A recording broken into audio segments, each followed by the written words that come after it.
Hello जी, कैसे हैं आप सब? और भगवान महादेव आप सब पे अपनी कृपा बनाए रखें। मैं तो थोड़ी ठीक नहीं हूँ, पर फिर भी मैंने आप लोगों के लिए ब्लॉग अपलोड किया है और रिकॉर्ड किया, एडिट किया और वॉइस ओवर किया।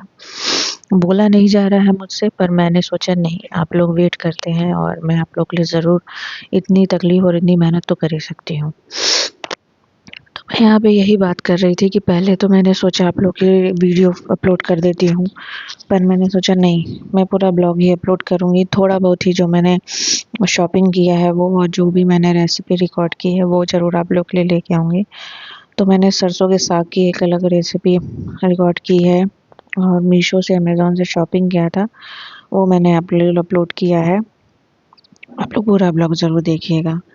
तो मम्मी दो साड़ी मँगवाई थी यहाँ मीशो से और 3-4 ज्वेलरी भी मँगा रखी है मम्मी, वो मैं आपको नेक्स्ट ब्लॉग में दिखाऊँगी जब वो आ जाएगा तो। तो यहाँ पे दोनों साड़ी मैंने आपको दिखा दी और मेरी तबीयत थोड़ी-सी गड़बड़ इसलिए है कि मच्छर अगरबत्ती से मुझे एलर्जी है, मतलब धुएँ धूल से। वो थोड़ा-सा इनहेल हो गया था, रूम में जला दिया था पतिदेव ने। उस वजह से मेरे गले में पूरा दाना और एलर्जी पूरी बढ़ गई थी, जिससे कान, नाक सब जगह दिक्कत शुरू हो गई थी। तो वो थोड़ा ठीक हुआ तो उसके बाद से मुझे माइग्रेन का प्रॉब्लम हाई हो गया, क्योंकि यहाँ पे काफ़ी शोर हो रहा है, कंस्ट्रक्शन का काम है, बगल में रामायण हो गया था और ये लोग जस्ट मेरे रूम से सटे हुए मेरे रूम के थे और एकदम तेज़ वॉल्यूम पे, मतलब 100 वॉल्यूम पे चल रहा था। मैं एकदम परेशान हो गई थी।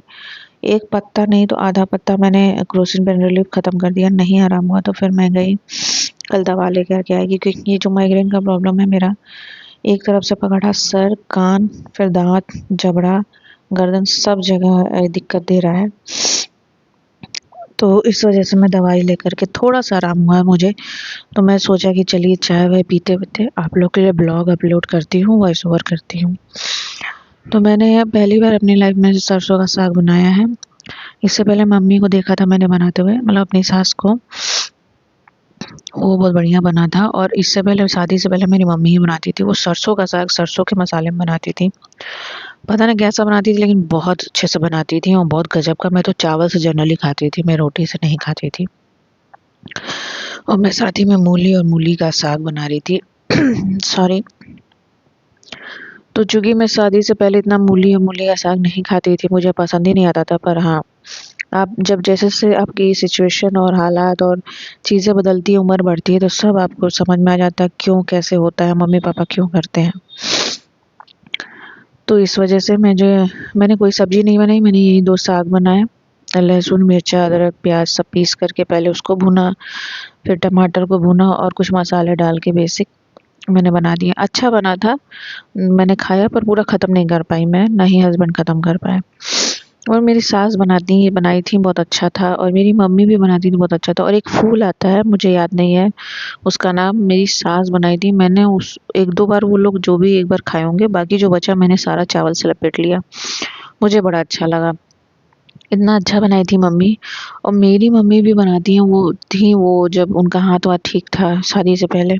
अभी मेरी मम्मी को थोड़ी-सी प्रॉब्लम है, स्किन प्रॉब्लम, तो वो ज़्यादा काम-वाम नहीं करती हैं, ना ज़्यादा खाना-वाना बनाती हैं। पर हाँ, 1-2 बार का कर लेती हैं, जो बर्तन-वर्तन नहीं छूना होता है, मांजना नहीं होता है। तो जिसमें ज़्यादा टटम्मा नहीं होता है, वो काम मेरी मम्मी कर लेती हैं, बाकी तो नहीं करती हैं। वो भी अब जा कर के, जब से प्रॉब्लम बढ़ गई है और एज बढ़ गई है। तो यहाँ पे राशन वगैरह भी ख़त्म हो गया था, थोड़ा-सा आटा था, तो मैंने कहा कि भई 4-5 रोटी ही बनेगी, चलो बना देती हूँ। चावल से थोड़ा-सा चावल चढ़ा दिया जाएगा, खा लिया जाएगा। महीने का लास्ट था, ज राशन भी ख़त्म हो चुका है, तो अब हम आज जाएँगे लेने। और बहुत सी बेसिक नीड वाली चीज़ भी ख़त्म है, कुछ मसाले, कुछ ऐसी चीज़ें जो हम खाते हैं अपने रूटीन में, हेल्दी चीज़ें, वो भी ख़त्म हो गई हैं, तो हम लेने जाएँगे आज। फिलहाल तबीयत तो बिल्कुल ठीक नहीं है, तो आज मम्मी आ जाएँगी, फिर हम लोग जाएँगे राशन लेने। यहाँ पे रोटी वगैरह बन गया, अब मैं सरसों का साग छौंक रही हूँ। उधर वो बात-वात कर रहे थे, सर की काम कर रहे थे, पता नहीं।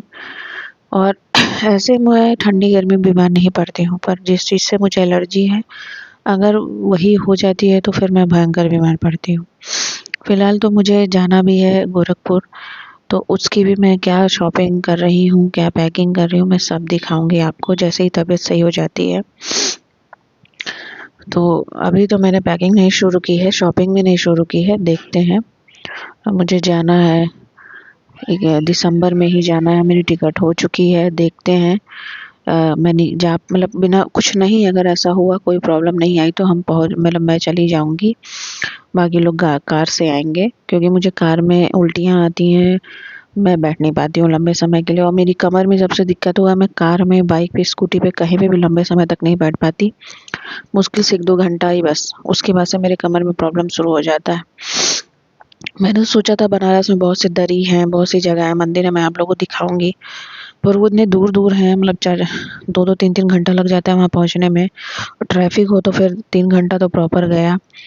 तो जिस वजह से ये प्रॉब्लम हो गई है, इस वजह से मैं लंबा बैठ नहीं पाती और आप लोगों को कुछ दिखा भी नहीं पाती हूँ। खैर कोई बात नहीं, मैं धीरे धीरे थोड़ी ठीक हो जाऊंगी, आराम करती रहूंगी, बेड रेस्ट लेती रहूंगी, तो मैं फिर आप लोगों को सब दिखाऊंगी।